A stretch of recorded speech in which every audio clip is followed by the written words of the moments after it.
એકવાર આ દેહ નષ્ટ થયા પછીથી આપણું અહીંયા આટલું પણ અસ્તિત્વ રહેતું નથી. પણ અસ્તિત્વ કોનું રહે કે જે સાંઈ બાબા જેવા સમર્થો, જલા બાપા જેવા, ભદ્રંગદાસ બાપા જેવા સમર્થો જે આ સમાજને, આ દુનિયાને આપી ગયા કે રામનું નામ દેને કો ટુકડા ભલા અને લેને કો હરિનામ. આ હરાહર કળિયુગની અંદર જો પોતાનું પરમ કલ્યાણ કરવું હશે તો આ કળિયુગની અંદર આજ બે બહુ મોટા પાસા છે કે જે સંતો આપણને એમની મૂડી રૂપે આપી ગયા છે. કે જેમ જલા બાપાનું એ સૂત્ર બહુ સરસ કે રામ નામ में लीन है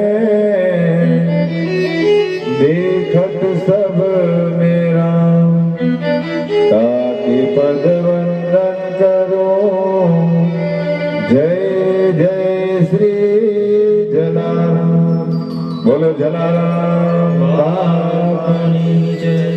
તો એ જેમના નામથી વિશ્વભરની અંદર પ્રસિદ્ધ થયેલા, તો એમણે જે સ્મરણ કરેલું એ રામ અને સાક્ષાત જગતનો પિતાજીનું નામ સ્મરણ રાત દિવસ કરે એવા શિવજીજીનું સ્મરણ કરે એ રામને આપણે બધા યાદ કરી લે, બધા શ્રદ્ધાથી ગાઈએ.